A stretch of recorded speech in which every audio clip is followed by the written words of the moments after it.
আমরা এই মুহূর্তে আছি মেদিনীনগর কলোনি তারাপীঠে, যে স্থানের নাম তারাপীঠ।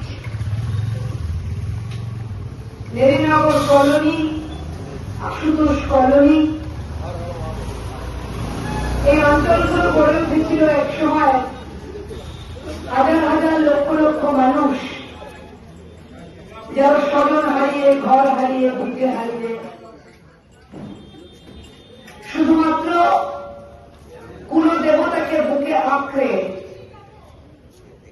হয়তো ছোট্ট বাচ্চা তাকে কাঁখে নিয়ে কাঁটাতার পেরিয়ে বাঁচার জন্য, শুধু প্রাণ বাঁচানোর দায়ে, পরিবারের মেয়েদের সম্মান বাঁচানোর দায়ে তারা এই বিস্তীর্ণ কলোনি অঞ্চলে এসে উঠেছিল। আজ সেই কলোনি অঞ্চলগুলো পাকা ছাদ, পাকা ঘর। বাজারে এসে দাঁড়িয়েছি, গোটা যাদবপুর তার নৈতিক সমর্থন যেভাবে প্রচারে জানাচ্ছে, তাতে একটা জিনিস বুঝতে পারছি, যাদবপুরের মানুষজন এই দীর্ঘ 14 বছর ধরে শুধু যন্ত্রণা পেয়েছেন, শুধু প্রতারিত হয়েছেন। শুদ্ধ পানীয় জলের অভাব, রাস্তাঘাটে জল নিকাশি ব্যবস্থা কিছু ওয়ার্ডে চোখে পড়ার মতন, একটু বৃষ্টি হলে 1 হাঁটু জল, কাদা।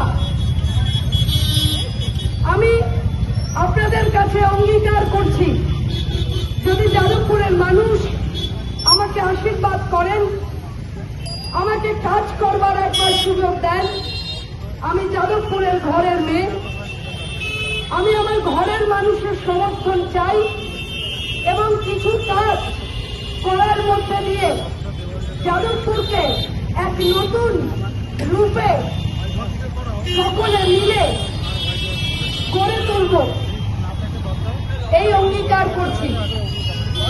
এক দীর্ঘ সময় ধরে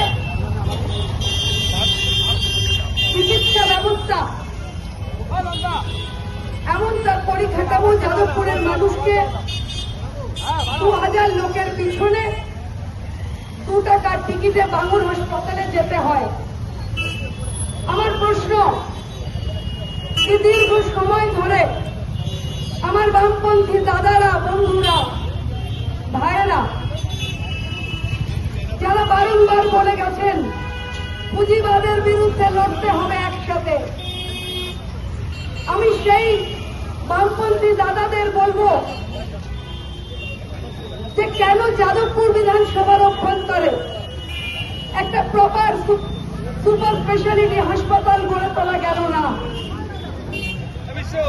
কেন বাঘাযতীন রেলগেট থেকে রুবি হাসপাতাল অকাতরে সরকারি খাস জমিগুলোকে পুঁজিপতিদের হাতে দিয়ে দেওয়া হলো? এই যে দুধারে বেসরকারি হাসপাতাল গড়ে উঠল, তাতে কি পালবাজারের গরিব মানুষ, তাতে কি 106-এর গরিব মানুষ, তাতে কি 104-এর খালপাড়ের মানুষ, তাতে কি 109-এর বি ব্লকের মানুষ, ছিটকালিকাপুরের মানুষ, বুদেরহাটের মানুষ, ভগৎ সিং কলোনির মানুষ, শহীদ স্মৃতির মানুষ, তারা কি যেতে পারবে? কেন একটা সরকারি হাসপাতাল গড়ে তোলা গেল না? শুধু সদিচ্ছার অভাব। আমার কাছে পরিষ্কার কথা, আমি রাজ্যের পরিকাঠামোর উপর তাকিয়ে আমি যাদবপুরের পরিকাঠামোর দিকে, যাদবপুরের পরিকাঠামো নিয়ে আগামী দিন কাজ করতে চাই।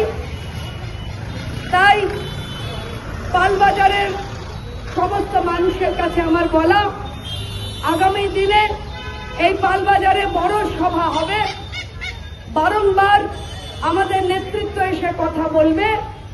আমি আপনাদের ঘরের মেয়ে, যাদবপুরের বিভিন্ন কাজ, সাংস্কৃতিক কাজ, সামাজিক কাজ দীর্ঘদিন ধরে করে চলেছি।